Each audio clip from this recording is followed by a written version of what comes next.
7:41, conectado el senador de la Democracia Cristiana, presidente de la Comisión de Seguridad Pública del Senado, Iván Flores. ¿Cómo está, senador? Buenos días.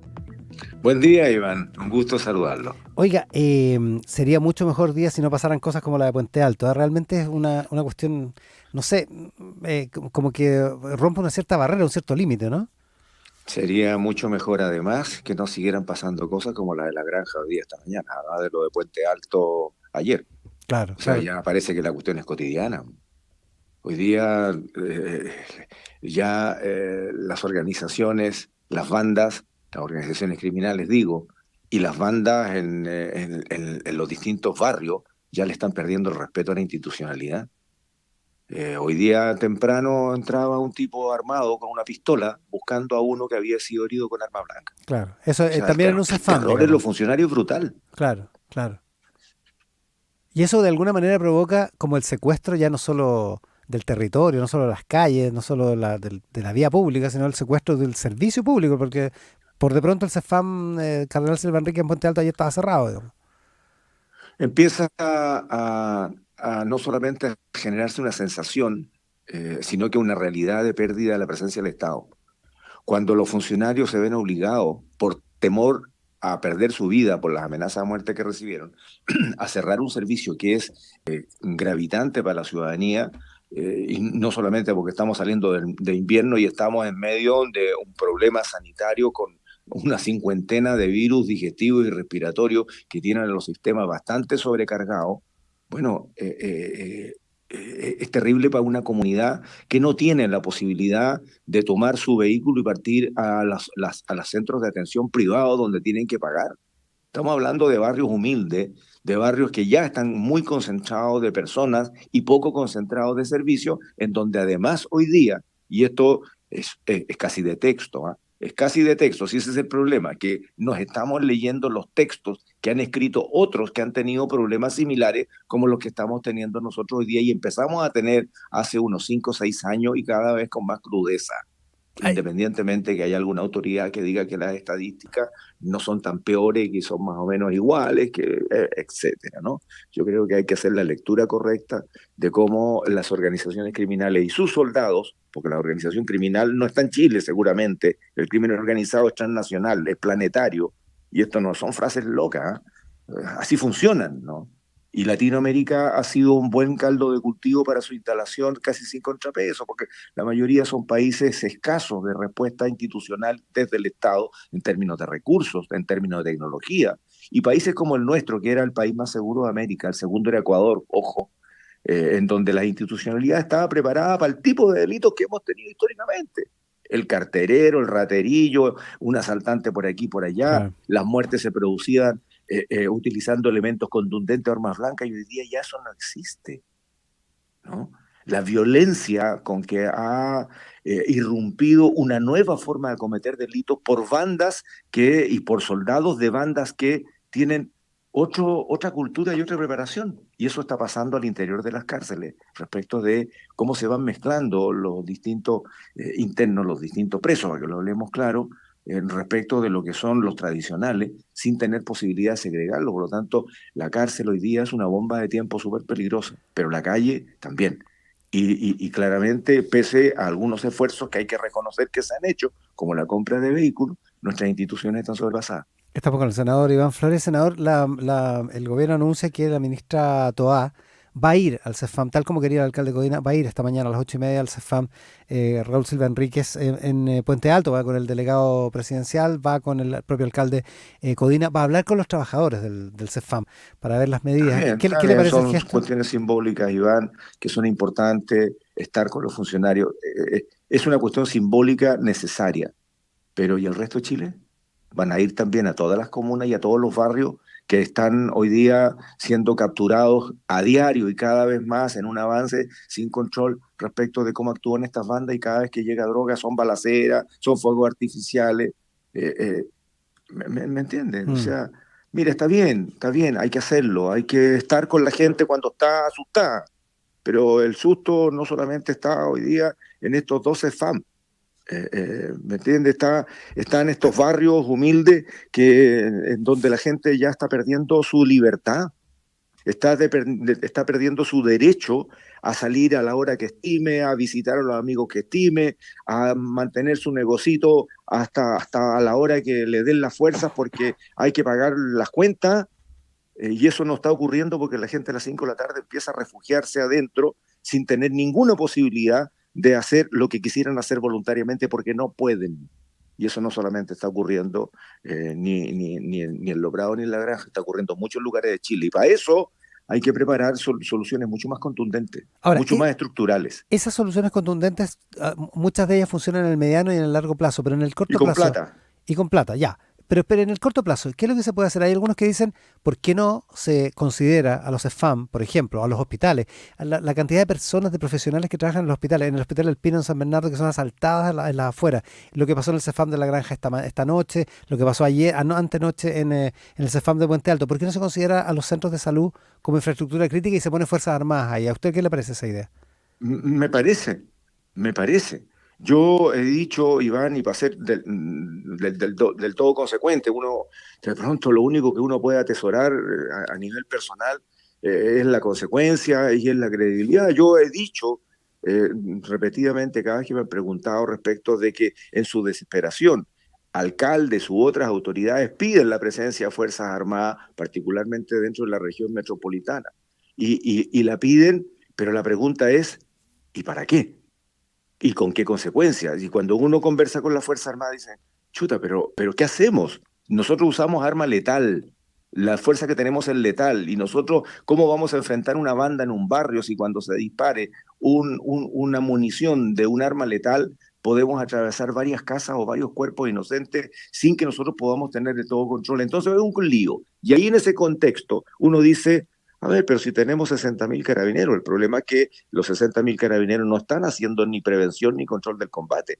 Muchos de ellos, no tengo una cifra, la he pedido insistentemente, cuántos carabineros están cumpliendo labores administrativas o labores que históricamente han sido de carabineros, pero la pueden hacer otros. No necesitamos un carabinero dirigiendo el tránsito. Hoy día los inspectores municipales tienen esa atribución, pueden hacerlo, tienen un montón de atribuciones que están contempladas en la ley de municipios y pudieran reemplazar con un apoyo desde el Estado, apoyo financiero, para contratar funcionarios administrativos, para que trabajen reemplazando a ese carabinero que hoy día está haciendo trabajo administrativo al interior de un cuartel o está acompañando a una persona a contratar lesiones que de pronto ni es necesario hacerlo, pero está establecido que lo haga otro funcionario. El carabinero tiene que estar en la pega para la que fue formado. Y tenemos 60.000. Y por otro lado, Iván, hay una cifra que tampoco nadie me la ha podido aclarar o no han querido aclararla. ¿Cuánto es la realidad respecto a las licencias médicas de carabineros?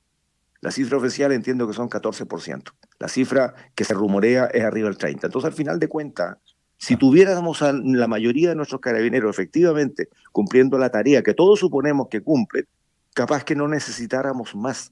Pero hoy día la realidad nos aprieta. Entonces, lo que usted dice es razonable, pues. Y el presidente de la República tiene la atribución, porque el año pasado aprobamos en el Congreso una modificación constitucional para que el presidente pueda convocar a las Fuerzas Armadas tratándose de la protección de infraestructura crítica, y hay que definir exactamente cuál es el alcance de la infraestructura crítica y un par de cositas más, y lo puede hacer, lo puede hacer. La pregunta es, primero definamos la infraestructura crítica, porque distintos alcaldes o distintas autoridades han dicho, mire, los CEFAM, las estaciones de metro, las estaciones de buses, los hospitales, los cuarteles, los colegios. Y la pregunta, ¿y cuántos soldados tenemos? Cuando Claro. ya estamos ocupando 2.000 en la macrozona sur y otros tantos en el resguardo de frontera en las 13 regiones del norte, y las fronteras sí han mejorado en su permeabilidad, pero seguimos teniendo fronteras permeables. Lo que necesitamos es que el gobierno, porque en este baile se necesitan dos, siempre, el legislador y el colegislador. Nosotros no tenemos atribuciones, Iván, para resolver problemas que son de financiamiento de la institucionalidad del Estado, ni tampoco de reorganización de la institución del Estado. Se necesita tener el patrocinio del gobierno, la decisión del gobierno, porque si no, entonces estaríamos legislando inconstitucionalmente y estamos fritos. Claro. Entonces, necesitamos eso. Y para eso necesitamos que el gobierno esté trabajando integradamente, porque cuando se anuncia algo o Interior quiere hacer algo y Hacienda le dice no hay plata, hasta ahí llegamos, pues. Entonces, bueno, ¿cuál es la prioridad? Si la primera preocupación de la ciudadanía es su seguridad y su tranquilidad, debería transformarse en la primera prioridad nacional. ¿Y Y eso usted cree? tiene que verse reflejado no solamente en el discurso y en la intención o en el anuncio, tiene que verse reflejado en la cantidad, en el volumen de dinero que colocan. Pero ojo, Iván, hay un tema del cual no se habla. Una cosa es decir, aquí tienes 100 pesos para que compres tal cosa, y otra cosa es que la burocracia que involucra el proceso de comprar esa cosa es tan brutal que pasa más de un año y esa cosa todavía no se compra. Te puedo dar 200 datos. Se lo dije al presidente de la República en Cerro Castillo al día siguiente, cuando se estaba hablando de migración, y Ujú. yo le dije al presidente, usted me va a disculpar, presidente, estaba sentado enfrente de él, pero sabe, aquí tenemos un problema, le voy a cambiar el eje de la discusión. El año pasado los gobiernos regionales fueron criticados porque al mes de julio, que es pasadito la mitad del año, deberían ya tener gastado el 80, 70, 80% de su presupuesto, tenían gastado un 56% y se les criticó a los gobiernos regionales de todo Chile.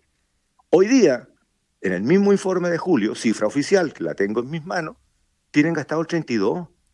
O sea, tienen plata y no la pueden gastar y los gobernadores se quejan de que le han puesto tal nivel de restricciones que la circular esta que restringe el trámite y que la circular esta otra que tienen que hacer un montón de trámites más, que tienen que justificar todo, etcétera, etcétera, etcétera, Bueno, una hacen consecuencia que del caso convenios el también, pues, presupuesto ¿no? no se transforme en solución. Pero es una consecuencia del caso convenios esa, ¿o no? Sin duda, Sí, pues. sin duda.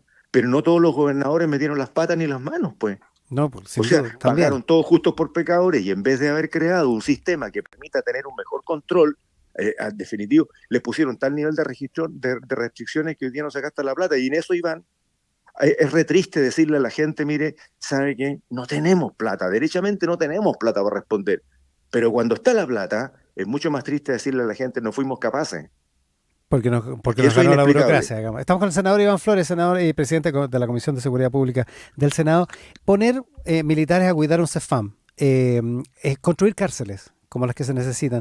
Todo eso requiere acuerdos importantes de la política profesional, tal como como lo dijo el monseñor Fernando Chomalí en el TEDEUM con bastante buena recepción. El punto es que la buena recepción podría quedarse solo en buenas palabras si es que Yo no creo que va a ser hasta después de las elecciones, Iván, para que lo hablemos claro. sea. Hay autoridades que decían, sí, necesitamos cárcel, pero empezó la elección y dijeron, no, no, no, pero no aquí.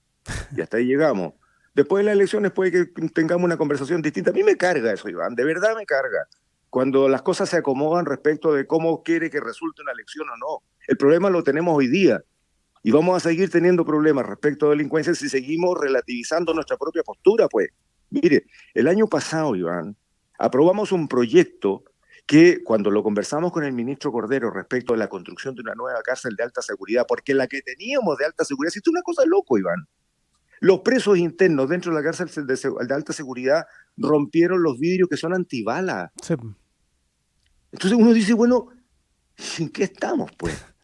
Claro. Y no es una mega cárcel, una cárcel para 500 de alta peligrosidad dentro de una cárcel que existe, que es una de las históricas, al lado de un sitio del ejército y al lado de los tribunales. Entonces, bueno, mira, el impacto ya se creó. Entonces, mira, hicimos un proyecto, aprobamos un proyecto, ya es ley de la República, que permite, es una modificación de la Ley General de Urbanismo y Construcciones, permite mejorar, ampliar, habilitar recursos penales en un fast track que lo que hace es saltarse una serie de procedimientos que son burocráticos, no son técnicos, ojo, porque las cosas hay que hacerlas bien, no por apurado, hay que hacerlas bien, pero le da una facilidad que permite que la habilitación de una cárcel o la construcción de un ala anexa no se demore 14 años como se demoró la última cárcel construida en Chile. La de Las Talca. otras Ahora, se han demorado entre 10 y 12, o ya, sea, pero son súper rápidas, por eso se como necesita, usted ve. por eso se necesita un acuerdo, porque usted ve el problema que hay, Pues se ya hay una entiende, ley, pues. por la campaña municipal se entiende de la comuna de Santiago, pero eso se va a reflejar, se va a repetir en varias regiones del país. Usted dice que de las elecciones no hay posibilidad de acuerdo. O Lo mismo sea, a mí tendría me que pasar. gustaría tomar la decisión mañana, independientemente de si a alguien no le gusta. Pero este es un problema nacional, Iván. Mire, el día que una cárcel explote, porque pues este es un polvorín. Mire, a ver, gobierno Piñera 2, 2020-2021, habían 42.000 cupos Mm. en las cárceles de Chile. y habían 55.000 presos. O sea, habían 13.000 presos de más de lo que son los cupos. El presidente Piñera, en plena pandemia, decide indultar para no generar un lío de marca mayor al interior de los recintos penales. Claro. Y de esos 2.000 y tantos presos, entiendo que reincidieron más del 65% y algunos con crímenes bastante horrorosos.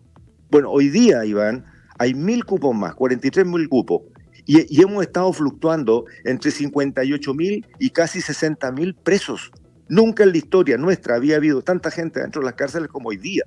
Y ojo, que esto no es igual como fue el 2021, porque en las cárceles del norte, en la de Arica, el 95% de los presos son extranjeros, y muchos de ellos de alta peligrosidad en una cárcel que no está preparada para sostenerlo en ese contexto.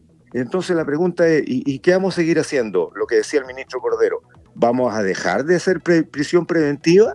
¿Vamos a mandarlos para la casa, a reclusión total en la casa y después nunca más los vamos a ver? ¿Qué vamos a hacer, pues? El 40% de los internos son prisión preventiva porque son un peligro para la sociedad. ¿O vamos a hacer un indulto masivo? No se puede, hay que ampliar las cárceles, es una decisión de Estado. Y hay que hacerlo ahora, porque si lo hacemos en 3 años más, se va a demorar 5 años en ampliar la cárcel, entre que se licita, entre que se presenta el proyecto, entre que se evalúa el proyecto, entre que se hace la obra y que no sé qué. Bueno, esta cuestión ya llegó a un límite, Iván, y estoy citando la cola del proceso. Porque la cola del proceso, desde que se comete un crimen o hay una irrupción de una organización criminal, si es que somos buenos para perseguirlo, para investigarlo, para capturarlo, termina en la cárcel. Cárcel que hoy día ya no tiene cupos. Y vamos para atrás en este proceso. El persecutor, el Ministerio Público está absolutamente sobrepasado. Tenemos el peor indicador, o uno de los peores indicadores en Latinoamérica respecto al número de fiscales por cada 100.000. O sea, Colombia tiene más de 11 fiscales por cada 100.000. México tiene 11,5. La Unión Europea completa tiene más de 11,5. Y Ecuador tiene 7 y nosotros tenemos 3,6 fiscales por cada 100.000. Y en vez de tener 1.200 causas cada fiscal, que lo viene diciendo hace mucho rato la Asociación de Fiscales, resulta que tienen una carga de casi 3.000 casos por fiscal y por lo tanto lo que ha venido ocurriendo en Chile es que la mayoría de los casos se archivan con imputado desconocido. ¿Me entiendes? Entonces tenemos una debilidad del persecutor, pese a que yo reconozco que el Ministerio Público lo está haciendo bien dentro de los recursos que tiene.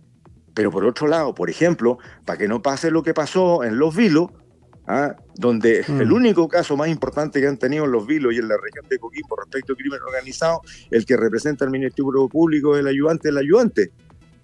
El Ministerio Público no tiene una escuela de fiscales. Se contrata un abogado, al día siguiente es fiscal. A diferencia de los defensores, que tienen una escuela de defensoría. O sea, hay cosas que son estructurales, que lo están diciendo las instituciones, pero la respuesta es no hay plata. Ya, pues, pero para la plata tiene que haber un acuerdo. Y vamos al control fronterizo, vamos a aduana, vamos al SAG, en donde la frontera hasta hace poquito tiempo, y eso fue una buena decisión del gobierno, teníamos una frontera extremadamente delicada, pero a las 5 de la tarde habían servicios que se retiraban porque no habían plata para pagarle la hora extra. No. Ya, pues se necesita el acuerdo más urgentemente que nunca. El senador de la Democracia Cristiana, Iván Flores, presidente de la Comisión de Seguridad Pública. Decisión política. Y los recursos necesarios para implementarla. Y además, desburocratizar la solución. Son 3 elementos súper consustanciales, porque además, Iván, hay que recordar que el crimen organizado, y esto también es de texto, se para sobre la posibilidad de entrar a un país en donde haya impunidad, o sea, la persecución criminal pueda ser débil, en donde haya corrupción de las instituciones y puedan actuar desde adentro, o donde hay desencanto de los jóvenes porque no tienen oportunidad en los barrios pobres. Y esos son carne fácil para ser capturados e incorporados en las bandas. Senador, dígame si en lo que estoy hablando son tonterías. No parece. Senador, muchísimas gracias. No, muchísimas gracias por la gentileza. Gracias, Iván. Buenos días. Hasta luego. Buen día. Conversaciones que informan y analizan.